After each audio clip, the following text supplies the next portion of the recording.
प्रसंग चल रहा था। श्राद्ध और पिंड आदि क्रियाएं वर्ण संकर जो संतान होती है वो यदि ये क्रिया करते हैं तो क्रिया लगती नहीं। और वैसे ही क्रिया शास्त्रों में लिखा है, संतों का कहना है कि जिस तरीके से पूर्व में से मधुमक्खी रस ले लेती है उसी तरीके से वो जो हमारी भावना के अनुसार श्राद्ध क्रिया हमारे पूर्वजों को पहुंच जाती है।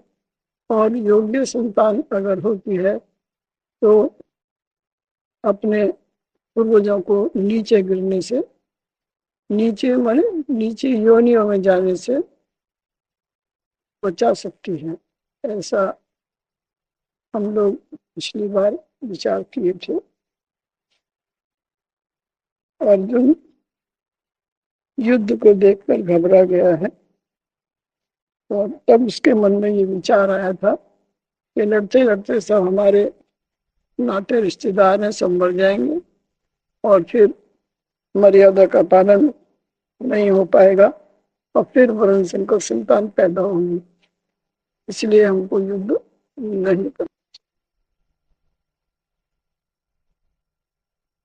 अब अर्जुन श्री आनंद कंद ब्रजचंद्र से कहता है कि हे दया सागर, कृपा कर इस युद्ध रूप विकराल काल के गाल से हम लोगों को बचाओ, नहीं तो इसके छिड़ जाने से महा अनर्थ होगा। क्योंकि हे भगवान, कैसे कैसे आश्चर्य की बात है कि हम लोग महाघोर पाप करने को उद्यत है, अर्थात इस समय न जाने हमारे कौन से पूर्व के पाप उदय हो आए हैं जिनके परिणाम में घोर दुख विषय सम्मुख उपस्थित हो रहा है। वे ये है कि अभी कलयुग नहीं आया तो भी भाई भाई में परस्पर इस प्रकार विरोध हो रहा है और जो वार्ता घोर कलयुग में देखी जाएगी वह आज ही नेत्रों के सामने उपस्थित है।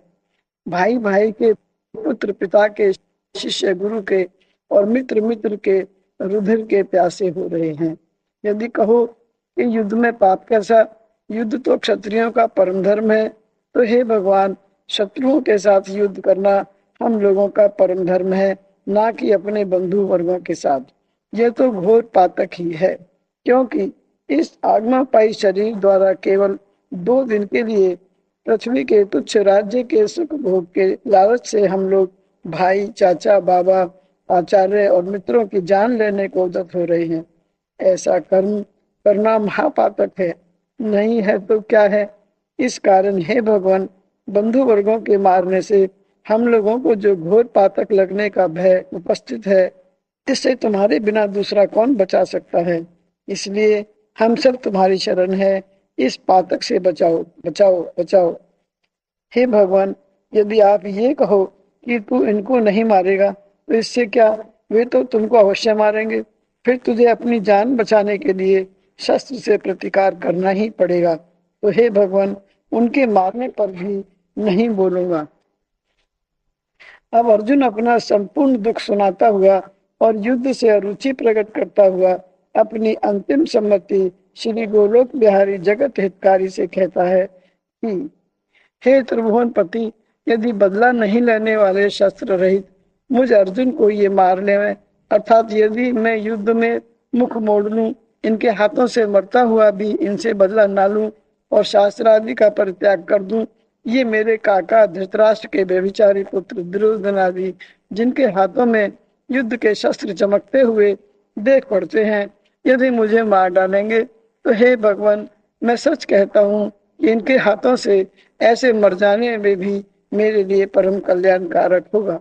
अर्थात चुपचाप इनके हाथ से मर जाने से मेरे परम हित का साधन होगा। यदि पूछो कि तेरे मारे जाने से तेरा क्या कल्याण होगा, तो सुनो। जब तक हम पांचों भाई जीवित रहेंगे तभी तक इस युद्ध का बखेड़ा बना हुआ है। राज्य के लिए लड़ने आए हैं और इस अपने स्वार्थ के लिए 18 अक्षौणी सेना की हिंसा के भागी हुआ चाहते हैं। इसलिए यदि 5 ही जान देकर करोड़ों की जान बच जावे तो क्या हम पांचों स्वर्गगामी न होंगे? अवश्य होंगे। हे नाथ, मुझे पूर्ण आशा है कि युधिष्ठिर आदि चारों भाई भी इस मेरे विचार को श्रवण करते ही स्वीकार करेंगे और इस तुच्छ राज्य का लोभ त्याग इतने जीवों के प्राणदान देने के कारण होंगे। इसलिए हम लोगों को मोक्ष सुख लाभ होने में क्या संदेह है। इसी कारण मैं कहता हूँ कि इनके हाथों से मर जाना हम लोगों के लिए हितकारी और कल्याणकारक है। दूसरी बात यह है कि बड़े बड़े योगी और तपस्वी जन्म जन्म तुम्हारे लिए यत्न करते हैं, पर तुम उनको बड़ी कठिनता से प्राप्त होते हो, सो तुम आज मेरे सम्मुख खड़े हो। भला ऐसा संयोग क्या फिर कभी बनेगा कि मैं तुमको देखते देखते अपना प्राण परित्याग करूं और तुम्हें जो मिलूं? इतनी प्रार्थना कर अर्जुन चुप हो रहा। अर्जुन ने उक्त प्रकार युद्ध करने की जो अरुचि श्याम सुंदर के समीप प्रकट की, उसे संजय धृतराष्ट्र से यूं कहता है कि रणभूमि के मध्य स्थान में जहाँ अर्जुन ने भगवान से कहकर अपना रथ खड़ा करवाया था, वहां ही अपने बंधु वर्गों को रण में मारना दुख का कारण जान शोक से व्याकुल होकर रथ के उपरथ में अर्थात पिछले बैठक में जहाँ वीरों का सहायक अर्थात सेवक बैठता है, जा बैठा। रथ में आसन के लिए 3 भाग बनाए जाते हैं, जिनमें अग्रभाग सारथी के बैठने के लिए, मध्य भाग योद्धा के बैठने के लिए और पिछला भाग जिसे रथोपस कहते हैं, रथी के सेवक तथा सहायक के बैठने के लिए होता है। ये सहायक शास्त्रों को एकत्र कर अपने पास रखता है। योद्धाओं को समय समय पर जब जब जिन शस्त्रों की आवश्यकता होती है देता जाता है। फिर रथ का श्रंग होता है, जो ध्वजा का स्थान है। रथ के 2 पार्श्व होते हैं, जिनके नीचे रथ के चक्र लगाए जाते हैं। जब योद्धा को युद्ध की आवश्यकता नहीं रहती है, तब वह सुख पूर्वक रथोपस्थ में अर्थात रथ के पिछले बैठक में जा बैठता है। सो अर्जुन युद्ध का विचार छोड़ रथोपस्थ में जा बैठा। अर्जुन कैसे बैठा है, इसको संजय धृतराष्ट्र से कहता है कि इस अधर्म युद्ध में बंधु वर्गों के तथा इष्ट मित्रों के वध का संयोग देखकर चित्त के उद्गिन हो जाने से परम व्याकुलता को प्राप्त होकर बाण सहित अपने गांडी धनुष को अपने हाथ से त्याग कर चुप बैठ गए। यहाँ पाठकगण विचार सकते हैं कि संजय के मुख से इतना वचन सुनते ही धृतराष्ट्र किस प्रकार आनंद सागर में मग्न हो गए होंगे। विचारने लग गए होंगे कि अब तो मेरे पुत्र दुर्योधन ही राज्य सुख भोगेंगे और पांडव भिक्षुक होकर देश देश मारे फिरेंगे, क्योंकि जब अर्जुन ऐसा वीर युद्ध से भागता है तो पांडव दल में दूसरा कौन ऐसा वीर है जो हमारे पुत्र का सामना कर सकेगा। ऐसा विचारते हुए हंसते मुस्कुराते समाधिस्थ के समान मग्न हो गए। पर यह इनकी समाधि तभी तक रहेगी जब तक श्री आनंद कंद अर्जुन को गीता शास्त्र का उपदेश करेंगे।